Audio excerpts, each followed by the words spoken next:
இயேசுவிலே பிரியமான சகோதர சகோதரிகளே, உங்கள் எல்லோருக்கும் ஆண்டவராகிய இயேசு கிறிஸ்துவின் பெயரால் காலை வணக்கங்கள் மற்றும் வாழ்த்துக்கள். நான் உங்கள் அகஸ்டின் வேதியர். இன்று டிசம்பர் மாதம் 31ஆம் தேதி 2025ஆம் ஆண்டு. ஆண்டவரின் மடியில் 5 நிமிடங்கள். சகோதர சகோதரிகளே, ஒவ்வொரு படைப்புக்கும் ஒரு இலக்கு உண்டு. நம்ம எதை நோக்கி பயணம் பண்ணுறோம், நாம் அந்த இலக்கை சரியாக அடைஞ்சிட்டோமா, நாம் அடைந்த இலக்கு எது என்பது அந்த நபருக்கு தெரியணும், அந்த படைப்பு பொருளுக்கு தெரியணும். அதைத்தான் இன்றைய வாசகங்கள், இன்றைய திரு அவை நமக்கு எண்பிக்கிறது, நமக்கு காட்டி கொடுக்கிறது. நீங்கள் பயணித்து இறுதிக்கு வந்திருக்கிறீங்க. இந்த ஆண்டின் இறுதி நாள் என்று. நீங்கள் இத்தனை காலம் பயணித்து நீங்கள் வந்து சேர்ந்த இடம் இந்த இடம்தான் என்று நமக்கு தாயாம் திரு அவையானது இன்றைய வாசகங்கள் வழியாக நமக்கு எண்பிக்கிறது. உங்கள் இலக்கை நீங்கள் ஒழுங்கு அடைஞ்சிருக்கீங்களா செக் பண்ணிக்கங்க என்று சொல்லுகிறது. சோர்களே, நேற்று நம்ம வாசிச்சோம், நம்ம யோவான் திருமுகம் 2வது திருமுகம் வாசிச்சோம். நம்ம அந்த திருமுகம் எழுதப்பட்ட சூழல் நோக்கமாக நான் சொன்னேன் உங்களுக்கு. தொடக்க திரு அவையில் அந்த யோவான் திருமுகம் எழுதப்பட்ட அந்த காலகட்டத்தில் நிறைய தப்பறையான கொள்கைகளை நிறைய பேர் பரப்புனாங்க. மிக குறிப்பாக சொல்லணும்னா, இயேசு ஆண்டவருடைய இறை தன்மையை மறுதலித்தார்கள். இயேசு கடவுள் கிடையாது, இயேசு மனுஷன்தான் என்று ஒரு குரூப்பு அது தப்பறையாக கொள்கையை பரப்பி கொண்டிருந்தது. யோவான் சொல்லுவார், நிறைய கிறிஸ்துவுக்கு எதிரானவங்க நிறைய வந்திருக்காங்க. பைபிள் வாட்ச் தெரியும் உங்களுக்கு. இப்போ இயேசுவுக்கு எதிரான, இயேசுவின் இறை தன்மைக்கு எதிரான கருத்துக்கள் நிறைய பரவியது. அதையெல்லாம் ஆண்டவர் அவங்க மன்னிக்கணும். அதெல்லாம் யோவான் என்ன பண்றாரு, இங்கே தன்னுடைய எழுத்துக்கள் மூலம் அதையெல்லாம் தவறு என்று சொல்லுகிறார். நீங்கள் தூயவராக மாற அருள் பொழிவு பெற்றிருக்கிறீர்கள். நல்லா பாருங்க பார்ப்போம். எதிர் கிறிஸ்து பல பேர் தோன்றிருக்கிறாங்க. அவங்க என்ன பண்றாங்க, உங்களை வெவ்வேறு கருத்துக்களை சொல்லி உங்களே ஏசப்பாக்கிறத பிரித்து கூட்டமாக பார்க்குறாங்க. நீங்கள் என்ன பண்ணாதீங்க, அதுங்க அவங்களோட சேராதீங்க. ஏன்னா அப்படி சொல்கிறவர்கள் நம்ம ஆளுங்க கிடையாது, அவங்க வேற ஆட்கள். அவங்க அங்கே நீங்கள் சேராதீங்க. ஆகவே நீங்கள் ஆண்டவரால் அழைக்கப்பட்டிருக்கிறீங்க, சரிங்களா? அதனால் அந்த அழைப்புக்கு ஏற்ப வாழுங்கள். நம்முடைய இயேசப்பா கடவுள் என்று யோவான் இயேசு ஆண்டவரை கடவுள் என எண்பித்து அதற்கு மாற்றாக வரும் கருத்துக்களை கண்டிக்கிறார். அதேதான் நற்செய்தியில் யோவான் சொல்றாரு. பாருங்க பார்ப்போம். ஒத்தமை நற்செய்தின்னு சொல்லுவாங்க, ஒத்தமைவு நற்செய்தின்னு சொல்லுவார்கள். மத்தேயு, மார்க்கு, லூக்கா இவை மூன்றுமே தன்னுடைய நற்செய்தியை ஒரே மாதிரி ஒரு சொல்லப்பட்டிருக்கும். அந்த சொல்லப்பட்டிருக்கும் அந்த கோணத்தில். யோவான் நற்செய்தி மட்டும் தனியாக ஒரு ட்ராக்கில் போகும். எப்படி சொல்றேன்னா, மத்தேயு, மார்க்கு, லூக்கா இந்த 3 நற்செய்திகளும் இயேசுவை கடவுள், இறைமகன் அப்படின்னு சொல்லும். ஆனால் யோவான் மட்டுமே இயேசு எப்படி கடவுள், ஏன் அவரை கடவுள்னு சொல்லணும் என்ற ஆதாரங்களை கூறி எண்பிப்பார் யோவான். யோவான் நற்செய்தியை படிக்கணும்னா மிக ரொம்ப ஆர்வம் வேணும். ஒரு தியாலஜிகள், இறையியல் கண்ணோட்டத்தில் வாசிக்கணும் நம்ம. அது இன்றைய வாசகம் அப்படிப்பட்ட மிக மிக மிக அற்புதமான வாசகம் என்று நாங்கள் வேதியருக்கு படிக்கின்ற காலத்தில் இந்த வாசகத்தையே ஒரு வாரம் வாசிப்போம். ஒரு வாரம் நாங்கள் தியானிப்போம். நாங்கள் தொடக்கத்தில் வார்த்தை இருந்தது, அவ்வார்த்தை கடவுளோடு இருந்தது, அவ்வார்த்தை கடவுளாகவும் இருந்தது. இது இதை புரிஞ்சுக்கணும்னால தனி ஒரு மைண்ட் செட் வேணும் நமக்கு. இஸ்ரேல் மக்களுக்கு, யூதர்களுக்கு ஆதியிலே வார்த்தை தான் கடவுளாக இருந்தார். அந்த வார்த்தை தான் இந்த உலகத்தை உண்டாக்கியது. ஒளி உண்டாகுக என்ற அந்த சொல்லால் ஒளி உண்டானது.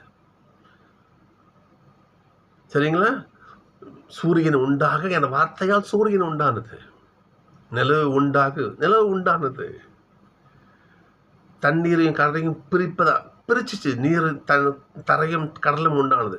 கடவுள் வார்த்தையாலேயே இந்த உலகை நிர்மாணித்தார். வார்த்தைக்கு எவ்வளவு ஒரு வலிமை நம்ம யோசிக்கணும். அப்போ கடவுளை வார்த்தையானவர் என்றுதான் இஸ்ரேல் மக்கள் நல்லா விசுவசிச்சாங்க. அதன் பிறகுதான் படிப்படியாக உடன்படிக்கை பேழை என்று ஒரு பார்க்கக்கூடிய ஒரு நிலையை கடவுள் கொடுத்தார். அதற்கு முன்பாக அந்த வார்த்தை தான் கடவுள். அதை நம்ம ஞாபகம் வச்சுக்கணும். யோசனை பிறகு தொடக்கத்திலே வார்த்தை இருந்தது. நீங்க சொல்றீங்க பார்த்தீங்களா, யூதர்களே, தொடக்கத்தில் வார்த்தை தான் சாமியா இருந்துச்சு. சரி, அந்த வார்த்தை கடவுளோடு இருந்தது. அந்த வார்த்தை கடவுளாகவும் இருந்தது. அந்த வார்த்தை தான் நீங்கள் விசுவசிக்கின்ற அந்த வார்த்தை தான். எந்த வார்த்தை உலகை உருவாக்கியது, எந்த வார்த்தை இப்பேற்பட்ட பிரபஞ்சத்தையே படைக்கக்கூடிய ஆற்றல் கொண்டிருந்தது, அந்த வார்த்தை தான் பாரு மனுஷனா பிறந்திருக்காரு பாரு. 1:14 பாரு, மனுஷனா பிறந்திருக்காரு பாரு. அப்ப அந்த வார்த்தையானவர் தான் இந்த இயேசு இறைமகன்.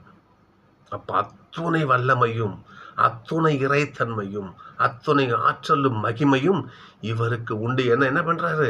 அந்த வார்த்தையான கடவுள் இவர்தான் என்று எண்பிக்கிறார் பாருங்க. சோர்களே, இப்ப நம்ம சிந்திச்சு பார்க்கணும். நாம் இதனால் வரை ஏசப்பா ஏசப்பா ஏசப்பா நம்ம என்ன பண்றோம்? இந்த ஆண்டு முழுவதும் கடந்து வந்திருக்கிறோம், இறுதி நாள் இருக்கிறோம். யோவான் சொல்லுகிறார், நீங்க வந்து சேர்ந்த இடம் அந்த ஏசப்பாவுடைய திருவடிதான். அந்த ஏசப்பாவுடைய பாதத்துக்கு வந்து சேர்ந்துருக்கீங்க நீங்க இந்த இறுதி நாளில். ஸோ உங்களோட பயணம் சரிதான் என்று நம்மை தேற்றுகிறார் யோவான். நீங்க வந்த இலக்கு சரிதான்ப்பா. ஏனென்றால்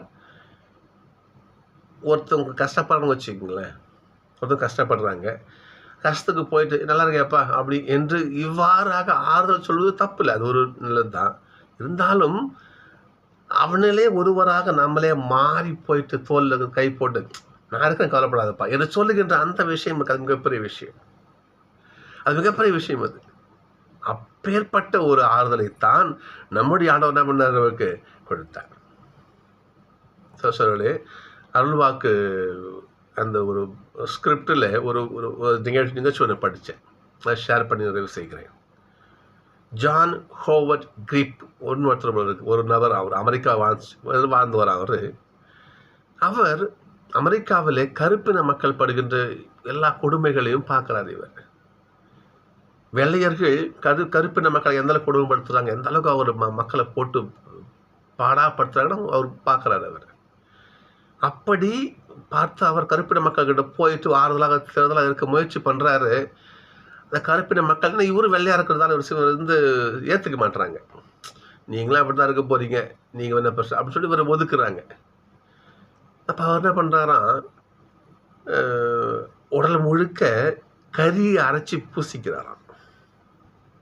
கறி அரைச்சி உடம்பு முழுக்க பூசிக்கிட்டு இப்ப போய் நிற்கிறாரு, அப்பா நானும் கருப்பு தாங்க, ஏன்னா நீங்க ஏத்துக்குங்க என்று இவ்வாறாக அந்த மக்களுக்கு போய் என்ன பண்ண சேவை படி செஞ்சாராம். முதல்ல ஏத்துக்கல, அந்த நபரை போலவே தானும் மாறி உடனிருந்து அந்த மக்களை தேற்றுறது இருக்குது மிகப்பெரிய கொடை. அது நம்ம ஆண்டவர் செஞ்சார். ஏசப்பா தான் பண்ணாரு.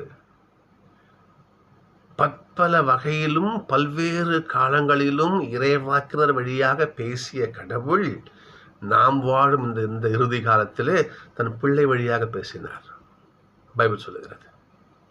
சகோதரர்களே, இறைமகன் இயேசு நம்மை போலவே பிறந்த கடவுள். எனவே இந்த இறுதி நாளிலே அவருடைய பாதத்தில் அமர்ந்திருக்கிறோம். நாம நன்றி சொல்லுவோம். ஆண்டவரே, நீங்க என்ன பண்ணீங்களே, நல்லபடியா வழிநடத்தி தான் கூட்டு வந்திருக்கிறீங்க, நன்றி ஏசப்பா. நன்றி சொல்லுவோம் ஆண்டவருக்கு. இந்த இறுதி நாளிலே இவ்வளோ காலங்களை காவல் பண்ணி கூட்டு வந்தீங்களே, நன்றி ஏசப்பா. நாளைக்கு புது வருஷங்களை கொடுக்க போறீங்க. இந்த வருஷத்தை காணாத எவ்வளோ பேர் இறந்து போனாங்க, எவ்வளோ பேர் வாய்ப்பு கிடைக்காம போனாங்க. அந்த புதிய ஆண்டை 2026 ஜனவரி 1 பார்க்கின்ற மாபெரும் கிருபை எங்களுக்கு கொடுத்துருக்கீங்களா ஆண்டவரே, நன்றியப்பா. ஆண்டவர் நன்றி சொல்லுவோம். நம்ம இலக்கு கரெக்டாக அடைஞ்சிருக்கிறோம். இயேசு என்கின்ற கடவுளுடைய பிள்ளை பாகத்தில் வந்து அவங்க சேர்த்துருக்காங்க, இந்த காலம் சேர்த்துருக்குது. நன்றி சொல்லுவோம், ஜெபிப்போம். ஆண்டவரே நன்றியப்பா. வருகிற அடுத்த ஆண்டு எங்களுக்கு இதே போல உமது கரம் பிடித்து நாங்கள் நடக்கும் ஆண்டாக அமைய எங்களுக்கு துணை செய்யுங்க கடவுள் வேண்டுவோம். நிச்சயமாக கடவுள் வருகிற ஆண்டையும் நமக்கு மகிழ்ச்சியான ஆசீர்வாதமான ஆண்டாக கொடுக்க காத்து கொண்டிருக்கார். சகோதரர்களே, எல்லோருக்கும் அட்வான்ஸ் புத்தாண்டு வாழ்த்துக்கள். ஆண்டவரை ஜெபிப்போம்.